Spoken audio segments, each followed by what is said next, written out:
Everyone, it's Jessica and I'm back with another scrapbook process video for you for the Paper Issues design team.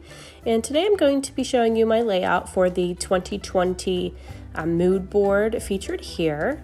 And you can find that in the Facebook group. It's called the Paper Issues Friends and Fans group.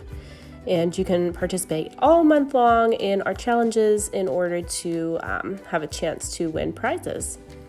So what I'm doing is a little something that is probably unique to a lot of you. It's called a mosaic layout. And these used to be popular kind of a little bit further back, but I still love to do them from time to time. They do kind of take a lot of time and patience here, but what I'm doing is I'm starting with some grid paper. And then basically you take all of your photos and you cut them down either into 1-inch squares or the equivalent of the squares plus the spaces in between. So you can either cut them into just the 1 inches, or you can keep them intact with the space in between each square included in the dimensions. But you want to try to watch so you don't cut through faces, because if you cut through faces, it kind of turns out a little goofy and it looks weird.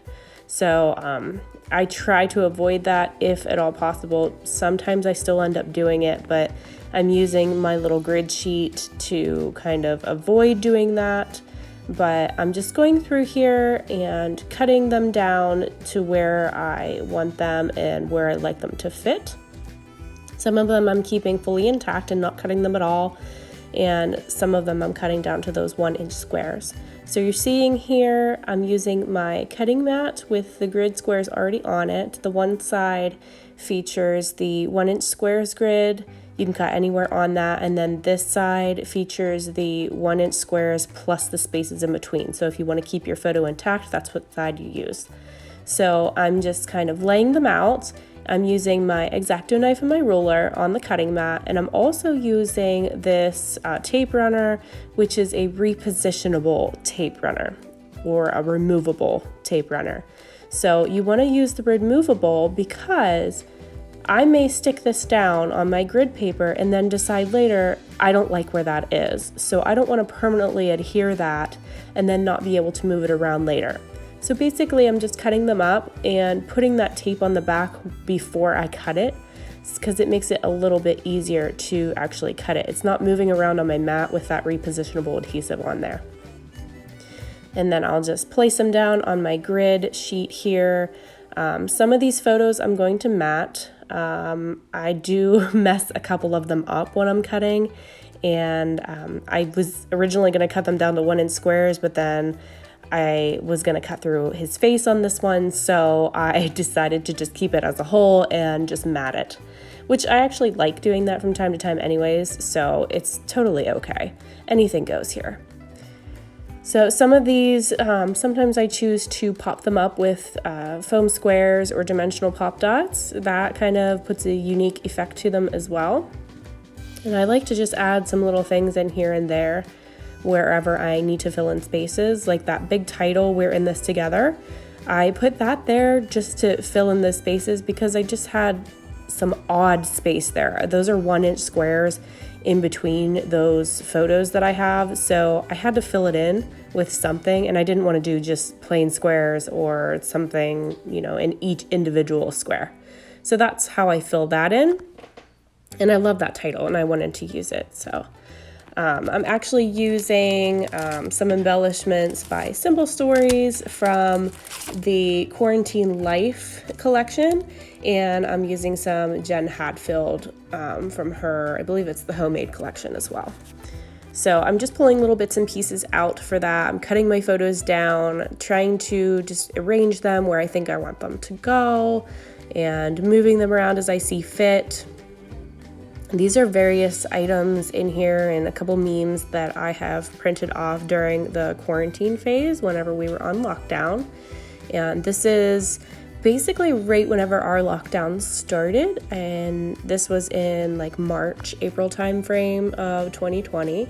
So it's right within that quarantine guideline, and I've printed out just a few things that I have come across during that time period to use on my page, and just a couple things that popped up on my news feed at the time. So I'm just cutting them down to fit and filling in all of those little spaces and squares. So you can really have fun playing around with these. I mean, it does take some time. It's tedious. It requires a little bit of patience to cut them down like this, but the end result is just absolutely amazing. I have done these layouts with just simple one square layouts where I cut all of them down to 1-inch squares for the entire layout, and it just looks so neat. I absolutely love them. So even though it's a lot of work, the end result is, like I said, it's totally worth it in the end. So I'm actually using some little bits in here from the Keeping It Real collection as well from Pinkfresh Studio, because this collection is just perfect for all of these quarantine events that happened here in this lockdown time frame. So I am going to kind of fill these squares in and cut my photos down here. I end up cutting through my face on this one, but it's just me, so I don't really care.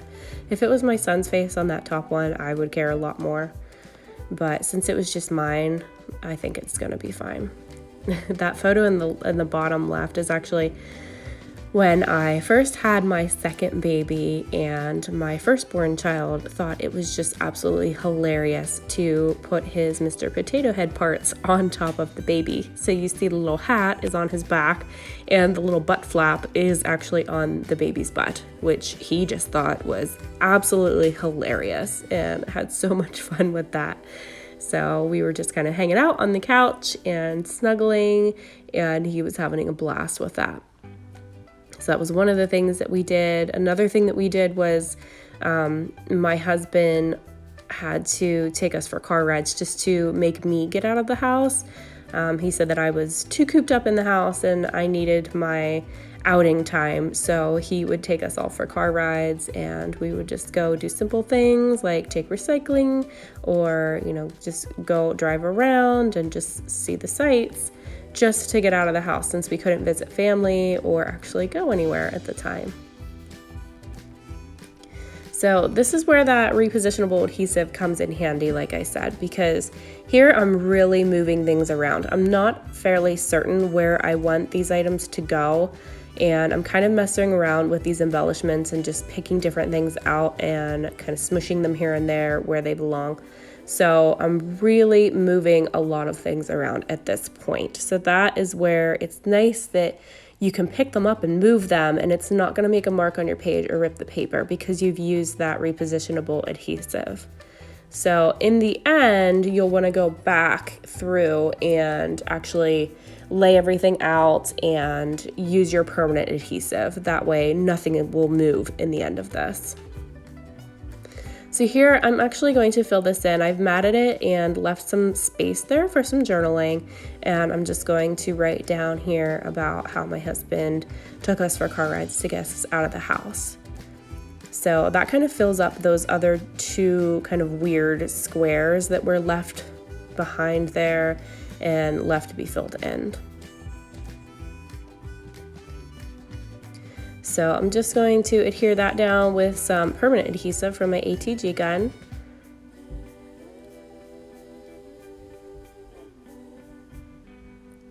And then this I'm going to actually use my I guess a lot of people call it fun foam.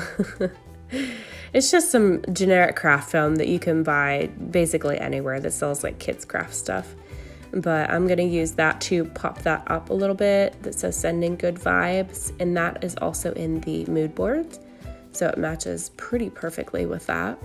And I'm trying to stick with that color base that is in the mood board. So that Simple Stories Quarantine Life collection, the colors in that is absolutely perfect for this mood board because it just matches so nicely. The colors coordinate so pretty together. And I chose the background color of this blue to match that mood board as well. And on that top part there, I just put some just blank smooth white cardstock just in the 1-inch squares behind my little banner there in the top left, just to fill in those squares so you didn't see the grid lines behind it. And then I'm going to do that for this one too, but then I'm actually going to take it back out, I believe, because I didn't particularly like it, and I end up doing something else a little bit different there anyways. I love these little, I don't know what you would call them, germs, viruses, I don't know. I think they're super cute. But here is my finished layout, guys. I hope you enjoyed watching this video, and I hope I have inspired you to create something today. And feel free to use my code in the Paper Issues store to save 20% off. Thank you so much for watching. Bye.